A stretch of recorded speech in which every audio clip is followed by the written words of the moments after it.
Erick Thohir review total kinerja Nova Arianto. Penyebab skuad Garuda Asia kalah telak dari Korea Utara U17. Vietnam ledek timnas Indonesia U17 habis-habisan. Persaingan Indonesia jadi tuan rumah Piala Asia 2031 memanas. Simak informasi selengkapnya sebagai berikut.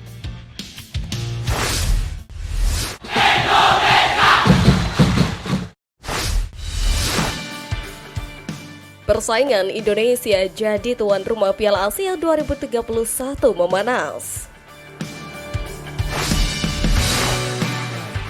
Masa depan perhelatan Piala Asia 2031 mulai mengerucut dengan terungkapnya daftar negara-negara yang mengajukan diri sebagai tuan rumah. Konfederasi Sepak Bola Asia mengumumkan bahwa terjadi rekor peminat dengan 7 proposal ambisius yang masuk sebelum batas waktu yang ditentukan pada 31 Maret 2025. Ketujuh negara yang secara resmi menyatakan minatnya untuk menggelar turnamen bergengsi ini adalah Australia, India, Indonesia, Korea Selatan, Kuwait, Uni Emirat Arab, dan negara gabungan yang terdiri dari Uzbekistan, Kyrgyzstan, serta Tajikistan. Presiden AFC Sheikh Salman bin Ibrahim Al Khalifa menyambut gembira antusiasme yang luar biasa ini. Pria asal Bahrain itu menilai bahwa rekor jumlah peminat ini adalah bukti meningkatnya prestis Piala Asia dan ambisi besar dari negara-negara anggota AFC. Selanjutnya, AFC akan bekerja sama dengan negara-negara yang mengajukan diri dalam proses pengajuan dokumen yang diperlukan. Sebuah bidding workshop dijadwalkan akan digelar pada akhir bulan ini. Setelah evaluasi menyeluruh tuan rumah Piala Asia 2031 akan diumumkan oleh Kongres AFC pada tahun 2026. Langkah Indonesia untuk menjadi tuan rumah terbilang berat mengingat negara Timur Tengah seperti memiliki aliansi dan mendapatkan keuntungan tersendiri dari Presiden AFC yang berasal dari Bahrain. Indonesia sendiri pernah sekali menjadi tuan rumah Piala Asia. Hal itu terjadi pada 2007 silam saat menjadi penyelenggara bersama dengan Thailand, Vietnam, dan Malaysia.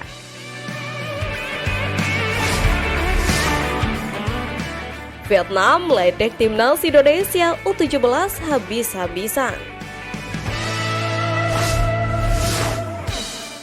Kekalahan telak timnas Indonesia U17 atas Korea Utara seakan menjadi kabar bahagia bagi para rival, tak terkecuali Vietnam. Sebagaimana diketahui, pada laga tersebut skuad Garuda Asia harus diberondong 6 gol tanpa balas. Sempat tampil superior di babak penyisihan grup, namun Evandra dan kawan-kawan tak cukup baik meladeni permainan ngotot Korea Utara U17.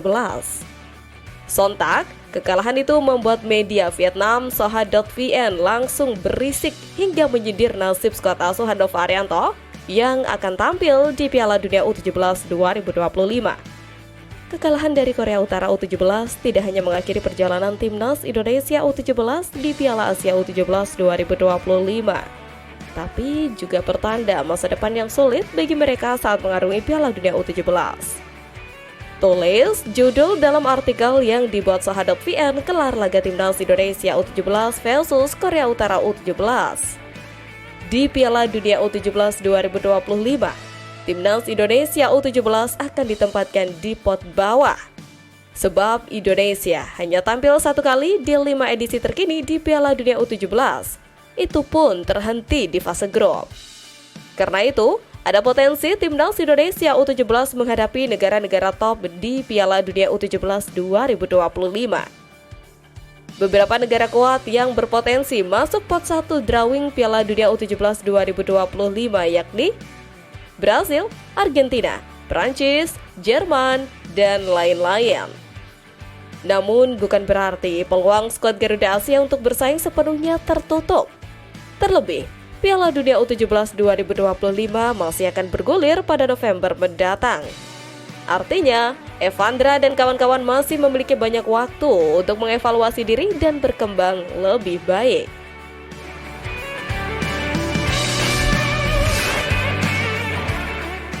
Penyebab skuad Garuda Asia kalah telak dari Korea Utara U17. 1.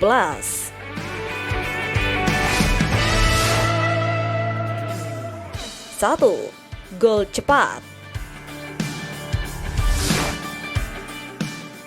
Salah satu penyebab timnas Indonesia U17 kalah 0-6 dari Korea Utara U17 di Piala Asia U17 2025 adalah gol cepat.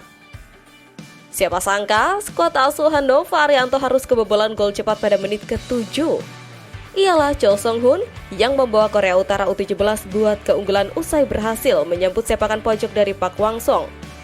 Gol tersebut tampak mempengaruhi permainan Korea Utara U17 yang menjadi lebih percaya diri hingga sulit dihalau Garuda Asia. Sementara mental Evandra dan kawan-kawan terlihat menurun. Terlebih sepanjang fase grup, timnas Indonesia U17 tidak pernah kebobolan terlebih dahulu. 2. Kalah penguasaan bola. Secara statistik, penguasaan bola 37 berbanding 63%. Korea Utara U17 memang dominan di sepanjang laga ini. Mereka intens menebar serangan di sepanjang 90 menit laga berjalan. Hal itu membuat timnas Indonesia U17 minim peluang. Pasalnya, skuad Garuda Asia tercatat hanya punya 3 peluang. Seluruh peluang itu pun berhasil digagalkan para pemain Korea Utara U17. 3. Kalah kualitas. Harus diakui, faktor terakhir yang menyebabkan timnas Indonesia U17 tumbang di tangan Korea Utara U17 adalah kalah kualitas. Hal ini terlihat jelang di sepanjang laga 90 menit berjalan. Padahal, skuad Garuda Asia punya catatan positif di Piala Asia U17 2025 dari fase grup. Mereka sapu bersih kemenangan di 3 laga, termasuk mengalahkan Korea Selatan U17 dengan skor 1-0. Tentu, hal tersebut menjadi pembelajaran bagi Nova Arianto untuk meningkatkan kualitas tim sebelum berjuang di Piala Dunia U17 2025.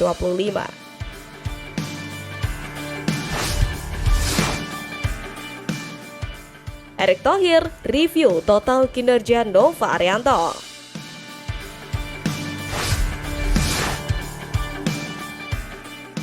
Ketua Umum PSSI Erick Thohir akhirnya angkat bicara soal adanya seruan dari supporter terkait nasib Nova Arianto usai membawa timnas Indonesia U17 lolos ke Piala Dunia U17 2025.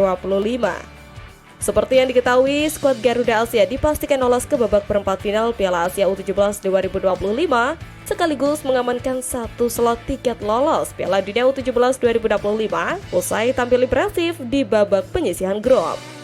Namun, Evandra dan kawan-kawan harus menelan pil pahit lantaran kalah telak dari Korea Utara di babak 8 besar. Terlepas dari hasil laga lawan Korea Utara U17, ada berbagai seruan di media sosial yang dilayangkan para supporter untuk PSSI.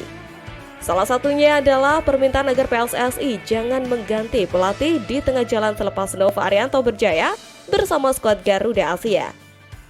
Menanggapi hal itu, Erick Thohir menegaskan bahwa dalam melakukan pemecatan hingga pergantian pelatih tidak diputuskan secara sepihak. Keputusan dalam masa depan pelatih timnas Indonesia itu diambil berdasarkan evaluasi seluruh pengurus PSSI.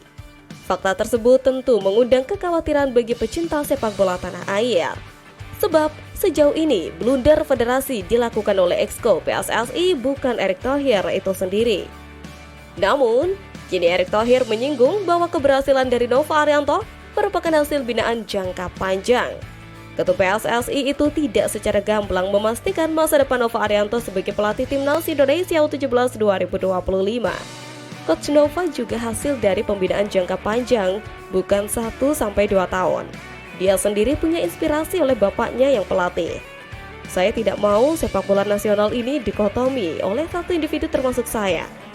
Saya pun 2027 selesai masa jabatannya, ujar Erick Thohir di gedung Kemenpora. Menariknya, mantan Presiden Inter Milan itu juga menyinggung peluang Nova Arianto untuk mendampingi Gerald Vandenberg di timnas U23 yang akan menghadapi SEA Games 2025. Kini, menarik untuk menanti keputusan apa yang akan diambil oleh Erick Thohir.